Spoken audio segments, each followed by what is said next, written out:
After a 3,423 win for the Falcons over the Packers, only one game remains in Week 2, the Lions and Giants on Monday Night Football. Here's all the major news from Sunday highlights. Joe Thomas played his 10,000th straight snap for the Browns. That's unreal. At one point, Rex Burkhead had scored the most recent touchdown for the Patriots and the Bengals. Gronk scored the 69th receiving touchdown of his career. Nice. Martavis Bryant celebrated his first touchdown since being reinstated by shooting fake dice with his Steelers teammates. Tom Brady talked the refs out of an OPI call on a Patriots touchdown. Marcus Peters jokingly tried to peek at Eagles head coach Doug Peterson's play sheet. Tony Romo is predicting plays in Patriots vs. Saints, just like last week. He would be the worst person to watch a movie with. The Saints erased their own field goal, only to kick it again from the same spot. It actually made sense.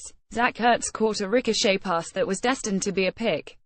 Dexter McDougal took a pee break on the sideline against the Chiefs. The Vikings' failed punt attempt was even worse because of this half-assed throw. Bruce Arians put the blame for the Cardinals' struggles on Carson Palmer. A sound guy wasn't paying attention and steamrolled a Chiefs cheerleader. Tom Brady caught the Saints with 12 men on the field before throwing a pick. Cam Newton brought the dab back after declaring it dead. Chris Jones' big man interception set up the Chiefs' even more impressive touchdown from Travis Kelce. Kareem Hunt took a nap in the end zone after scoring his second TD against the Eagles. He earned the rest. The winners and losers from the Patriots' 3,620 victory over the Saints. Jacoby Brissett wasn't enough to save the hapless Colts. The Raiders have Marshawn Lynch and a goal line pass audible called Seattle, but it wasn't shade. The Eagles' loss was just part of a sad 8-minute window for Philly sports fans. The Broncos-Cowboys game was delayed for an hour due to lightning. The Rams still can't fill up the LA Coliseum. Marshawn Lynch scored his first touchdown in 2 years. Michael Bennett raised his fist after sacking Brian Hoyer. Jay Cutler threw one of the worst Hail Mary tries ever, but maybe by design. Kenny Stills celebrated a TD against the Chargers with LaDainian Tomlinson's signature move.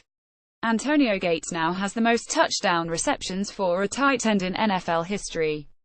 Devante Parker made an amazing catch to save Jay Cutler from an interception. Todd Gurley hurdled the dude like it was nothing on his way to a touchdown. The Chargers lost in heartbreaking deja vu fashion. Marshawn Lynch's first game with the Raiders in Oakland lived up to the hype.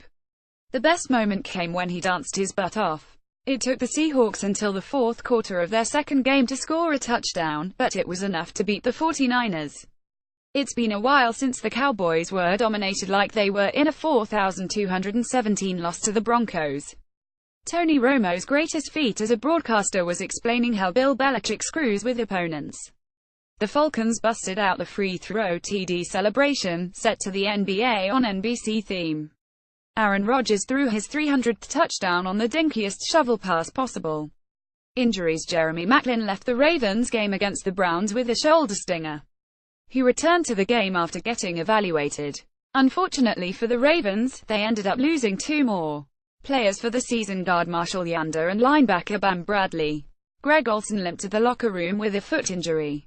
He did not return. Olsen confirmed after the game that he broke his foot. DeShone Kizer left with a migraine and the Browns replaced him with Kevin Hogan. Kizer would return in the third quarter. TJ Watt exited with a groin injury and did not return. Cam Newton took a huge hit and left the field with an ankle injury. He came back in the game on the Panthers' next possession. Rob Gronkowski left the Patriots game against the Saints with a groin injury. He did not return. Rex Burkhead ribs and Philip Dorsett knee also left with injuries. The Cowboys lost cornerbacks Chidobe Awuzie hamstring and Nolan Carroll concussion against the Broncos. Broncos left tackle Garrett Bowles was carted off with an injury. Jordy Nelson exited the SNF matchup with a quad injury and did not return. Later, Randall Cobb also left with a shoulder injury. Final scores: Carolina Panthers 9, Buffalo Bills 3, Tennessee Titans 37, Jacksonville Jaguars 16, Tampa Bay Buccaneers 29, Chicago Bears 7, New England Patriots 36, New Orleans Saints 20, Kansas City Chiefs 27, Philadelphia Eagles 20, Pittsburgh Steelers 26, Minnesota Vikings 9, Arizona Cardinals 16, Indianapolis Colts 13, OT Baltimore Ravens 24, Cleveland Browns 10, Miami Dolphins 19, Los Angeles Chargers 17, Oakland Raiders 45, New York Jets 20, Seattle Seahawks 12, San Francisco 49ers 9, Washington 27, Los Angeles Rams 20, Denver Broncos 42, Dallas Cowboys 17, Atlanta Falcons 34, Green Bay Packers 23. Before the games, Week 2 of the NFL season is now upon us. After an underwhelming Week 1 and a poor Thursday night game, we can only hope the action and excitement pick up as teams settle into a groove. Perhaps the most interesting game of the early slate is the Chiefs versus the Eagles. Kansas City stunned the Patriots on the road in Week 1 and will try to assert itself as a contender, but the loss of Eric Berry is a huge blow to its defense. The Eagles took care of Washington and are looking for big things from Carson Wentz, who had an impressive season debut. Speaking of the Patriots, they head into the Superdome looking for their first win of the year. The Saints were strangely lifeless in the loss to the Vikings, with the defense getting shredded by Sam Bradford and Adrian Peterson already grumbling about his role. Things could get ugly in NOLA if the Saints start off 0-2. Another early game to watch is the Steelers versus Vikings, both of whom are coming off workmanlike victories.